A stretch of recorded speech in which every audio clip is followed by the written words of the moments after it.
Spring training 2015 for Betances will be very different from 2014. When he came out, first couple of weeks in the regular season, we talked, you could clearly see he had to earn Joe Girardis' trust in everyday situations. But in a 6-month arc, Jack, we remember at the end, he had that trust 100%. He definitely had to earn that trust, Bob. And it's interesting that you mentioned that because I even take it back to spring training. There was a moment in spring training, he comes into a game against the Blue Jays, bases loaded.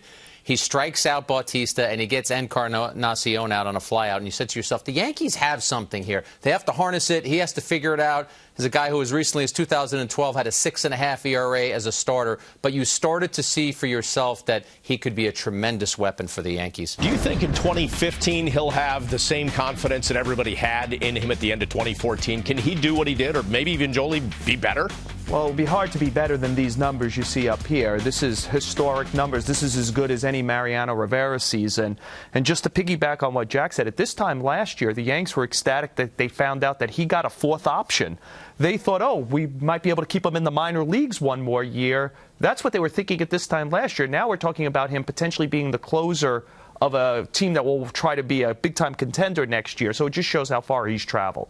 It's interesting. You know, this day and age, when you hear about strikeout rates and everything, you see a lot of these kind of records, most strikeouts ever for a reliever, or most this and that. You know, strikeouts are up across baseball, and so sometimes you have to weigh that historically. But then you look at the highlights and you see the stuff he's got out there, and you understand why. I mean, pitchers nowadays have better stuff than they had before, and that's why these strikeouts, one reason why these strikeouts are going up. So you want to put it in context, some of these crazy strikeout records and stats, but then you look at what he's doing and you're like, yeah, I see why. It's like, who could hit that throughout history? You know what, you look at what Betances has done, and there is a cry out there. Make him the closer. And Meredith asked him about what does he think his role is going to be. And you could easily say this guy will be the Yankee closer in 2015. But, Bob, you and I sit on a slightly different set throughout the season, and I said it over and over again. I know Robertson is a free agent. I know he said no to the qualifying offer. But if I'm the Yankees, I'm trying to figure out a way to get Robertson back in the fold, because once you lose Robertson, if you do, all of a sudden, what Betances had given you in that 7th and 8th inning, sure, he might give you that in the 9th,